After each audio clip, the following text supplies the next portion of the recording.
So hello everyone, let's extend a warm welcome to Tony Satter sir and Mr. Kamal Dodeja sir. Tony sir is a leader in cloud service at IBM, and Mr. Kamal Dodeja sir is distinguished expert in the field of cloud engineering. So my first question for you is, with the 2 decades at IBM, how have you adapted to the rapid evolving technology landscape? So IBM is very well known to transform itself every once in a while, right? And the reason they do this is to stay current and to stay not just current, but try to figure out how to get ahead of the industry. If you look at the whole IBM business, where it started and where it's at, you notice that we always focus on what's here today, but also take a step further. You look at quantum. How did I do that? Is by, I call it continuous learning. You can't say I'm done with university, I'm done learning. That's not done, right? It's every day, every interaction, like this one here, meeting Mr. Kamal, interacting with everybody is a learning opportunity for me to understand what, for example, our students are looking for, and interacting with my business, my clients, understanding what they want, listening, and absorbing. We're not always right. Everybody has a different opinion. So to me, continuous learning, constant conversations, and listening to our clients and to the industry, and trying a little bit to kind of see what's next. And that's the hard part, right? When you look at competition, for example, they can tell you today or in the next year, this is what I'm going to do. But they don't disclose everything, right? So when you say, okay, here's what they have today, but try to predict where the business is going. That's the important and difficult part. My company does that very well, I believe. So following their lead, believing in my company's strategy, and figuring out how I and my team deliver to that strategy. 2 decades of experience.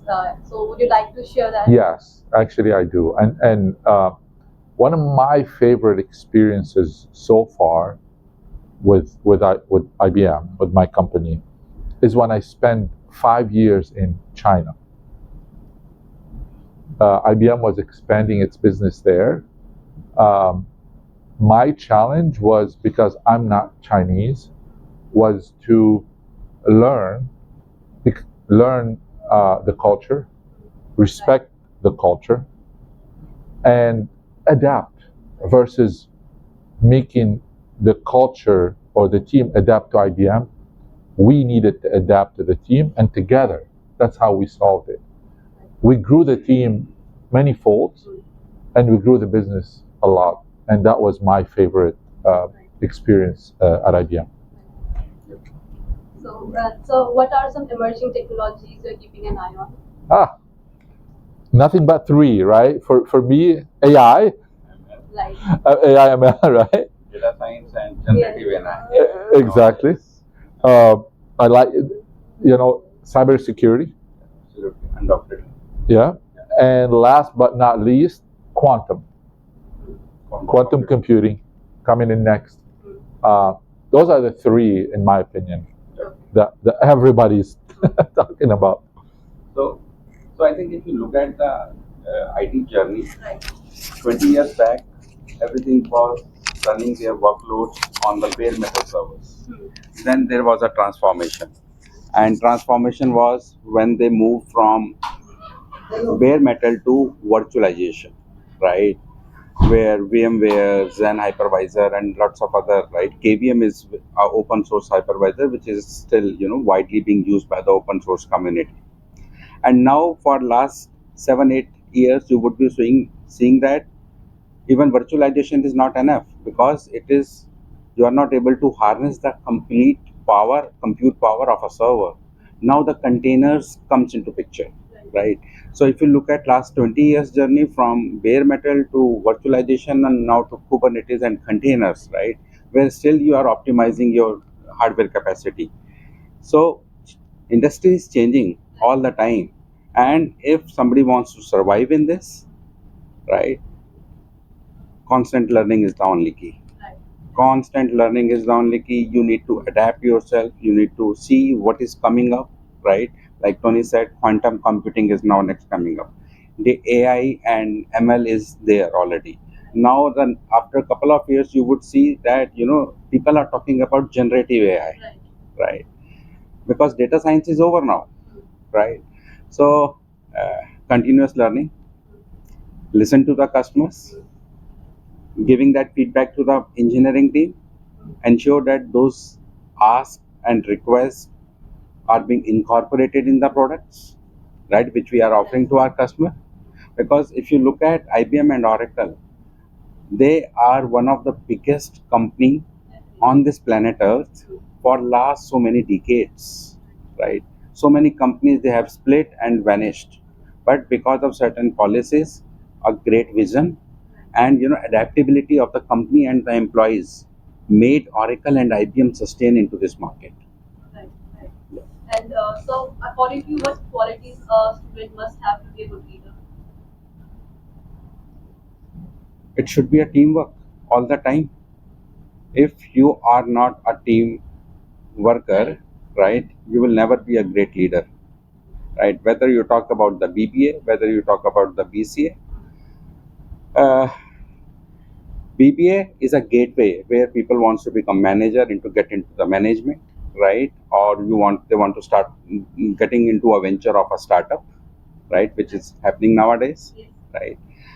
And technology is something which, whether it's a BBA or a BCA, they cannot ignore, because everything is technology is the base and the foundation and the pillar for the management course or the technology evangelist, right? Whether it's BCA. And another important task is continuous learning. Keep an eye on the job portals. Ensure you are there on LinkedIn. See what kind of technologies people are learning and delivering. Ensure you attend webinars, attend workshops, right? There are lots of meetups happening across the globe. Go and attend. So once you start attending those events, participating in those events, right, you will see every 3 months, every 6 months, every year, there will be a new you altogether. And you will be able to ensure that after even 10 years, 20 years, or even 30 years, you will still remain relevant in the IT industry, right? Because you are seeing what is coming and what is getting obsolete in the market, right? So that's my take for this. Mr. Kamal, right on, right on.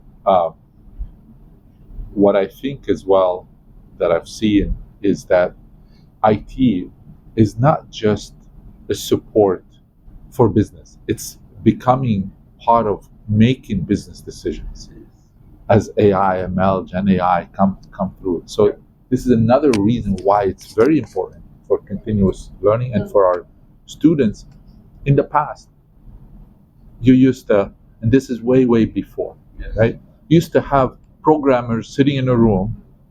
You send a paper, say, program this to me, and then they send you the program. They don't need to interact with the business owners. Even our clients never had a lot of, our CIOs, CFOs, never had a need to interact with their IT team. Or with the end customers. Or with the end customers. So now it's different. Now the landscaping is changing. Right. Now the IT is becoming a crucial part of business decisions. You agree, Mr.? Yeah, absolutely. And you see IT everywhere, whether it is banking, whether it is manufacturing, whether it is space mission, whether it is armed forces, whether it is, you name a thing and you will find IT right there. And for BC and BPA, they have to constantly, in touch what is there happening in the market, what is the future trends, Right. what is just going fading away, right? And it will keep you on the toes, right? Right. It will keep you ahead from the crowd. Right. That's it. I think you have already shared a lot of insight with us, but one last advice, key advice I would say, you want to give to students of I.T.S. Let you go first. I.T.S. Oh, I am, alumni of I.T.S. I joined my this masters in computers application in way back in 1998, right? Passed out in 2000, 2001. Uh, since then, I'm seeing the transformation. 20 years, 25 years back, there was no IT or hardly any IT, right? IT, internet was very, very expensive at that point in time. Today, it is not the case, right? That point in time, you were not having mediums to interact with the global leaders, global technology evangelists, global, senior leaders from the management side. But it is the flick of second, right? LinkedIn, YouTube, lots of other things where you go and interact and you listen to their thoughts, you listen to their experience, and whatever you think you can adopt, you can adapt in your capacity, do it. Having said this, ITS is extremely very different institute when it comes to, because they constantly inviting alumni, industry experts, right, where people get lots of exposure, which most of the institutes in India especially, they don't give students this kind of exposure, where people are coming, industry leaders are coming, and they are sharing their feedbacks, they are sharing their experiences, they are interacting with them. It will help them in growing their professional network at the end of the day. So I believe ITS, is this place where it differentiates from other colleges. Thank you. Thank you.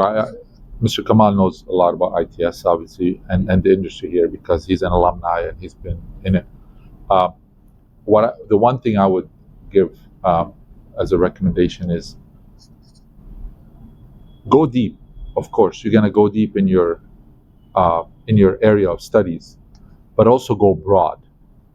Right? Be able to reach others, understand, be well-rounded, understand more than just your areas of expertise, because you don't know what you're gonna be doing for sure when you graduate, what job you're gonna get, and what responsibilities you're gonna take. So be deep, but also be broad. Thank you so much, sir, for giving the time. Thank you. Thank you very much. Wish you a good day. Yes, Thank you. thank Same you. to you.